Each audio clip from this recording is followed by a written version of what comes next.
Hi there, welcome to mediahalo. I'm Maor. I'm honored to be sitting here today with Josh Levin, a former distributor with Film movement. Film Movement, which distributes mostly narrative, a lot of indies, a lot of foreign films. Currently, executive producer of a documentary, and also works as a consultant for distribution and marketing for filmmakers in documentary and narrative world. So welcome. Thank you very much for joining us today. Thanks for having me. I think a lot of our viewers who are independent filmmakers never get the opportunity, especially not on their budgets, to sit one-on-one like we are here today with a money man, basically, a salesperson for films, to tell them this is what you should do to get your film made. And I think the first question should be, at what point do we start thinking about distribution? When we write the film, when we shoot the film, when we can the film? I think the only proper answer is you should start thinking about distributing and marketing your film at the inception of the film. It should be from the very first day that you start working on your script or on principal photography.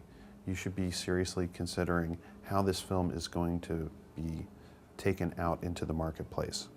It informs so many of the decisions you're going to make, from seemingly obvious things like, do we have a still photographer on the set so we can take production? Is the answer to that question ever no?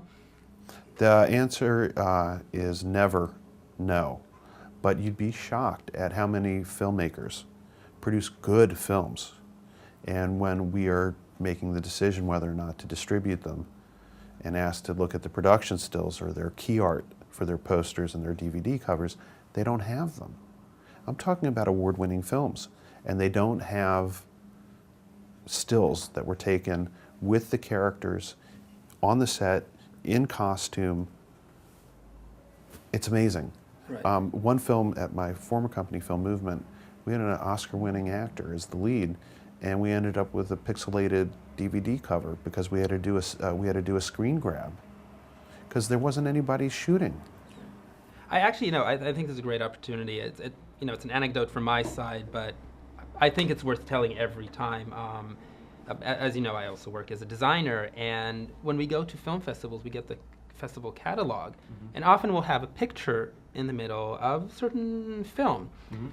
And common thought is, well, it must have been a really good film that the festival directors decided to put in their catalog.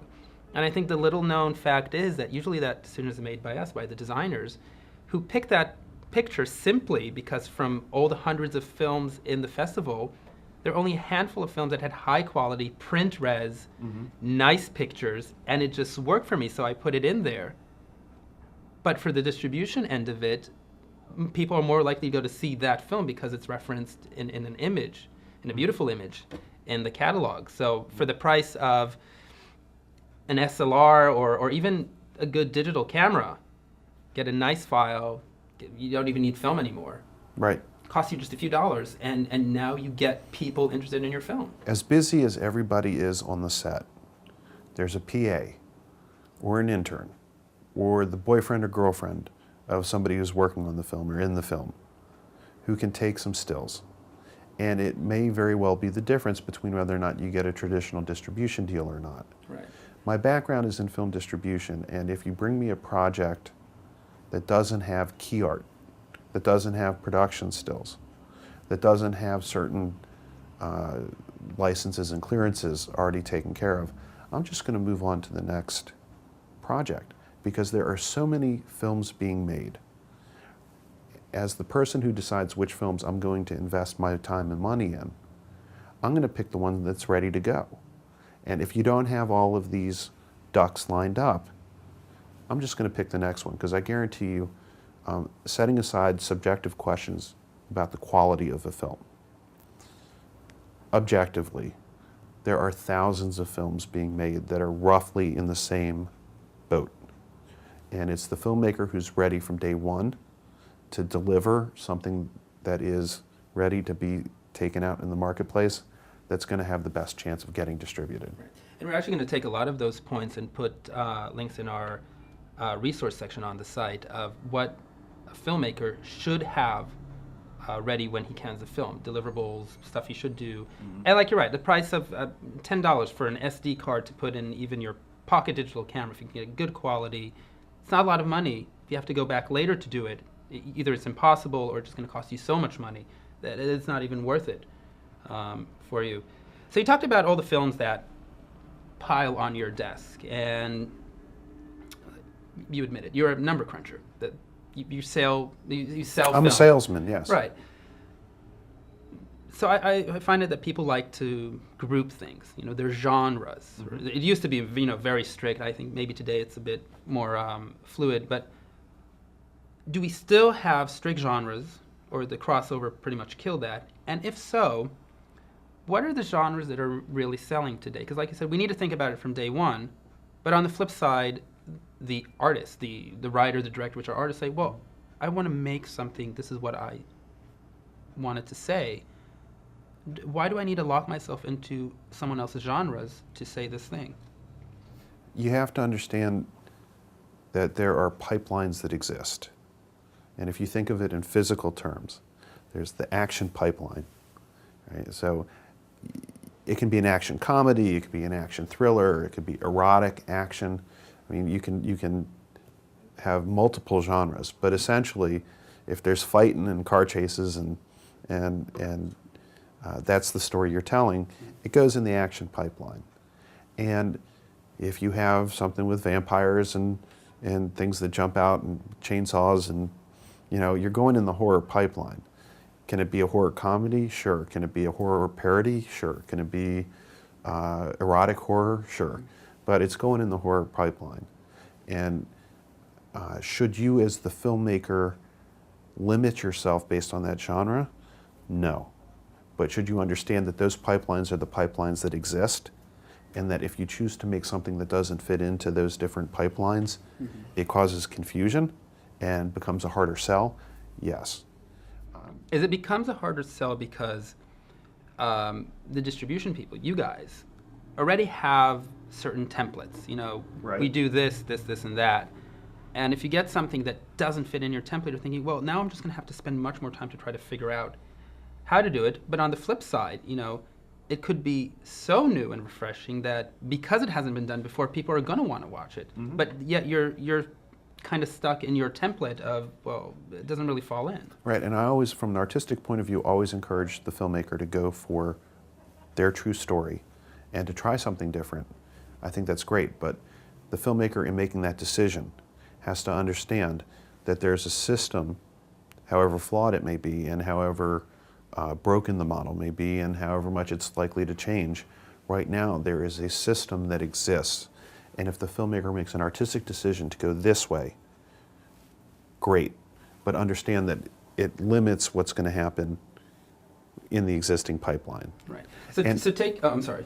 Just to finish the thought, if I was sitting with a filmmaker, I'd encourage them to close their eyes and think about the last time they walked into a video store.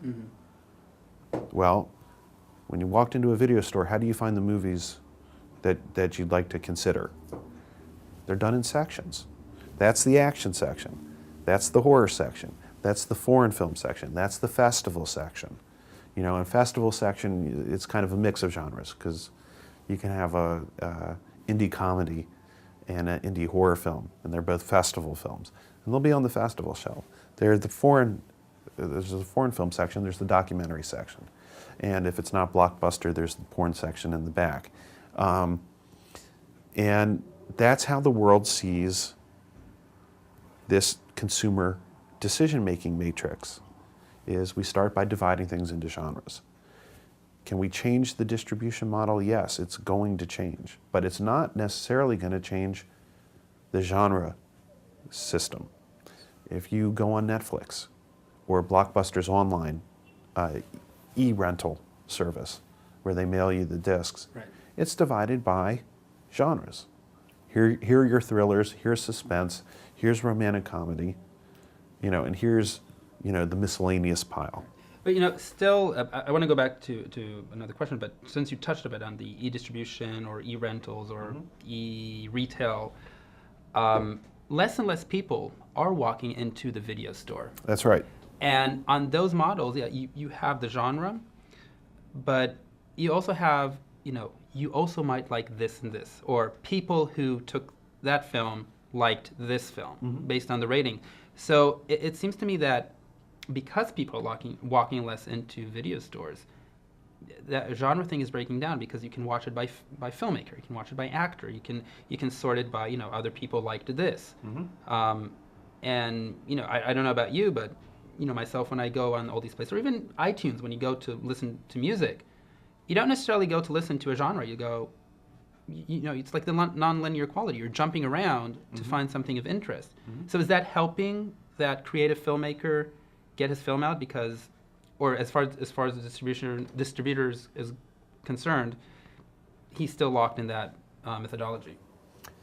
I think it does help, but before somebody can compare your film to another film, or your song to another song, and say, if you like X, you should try Y, they have to know about you.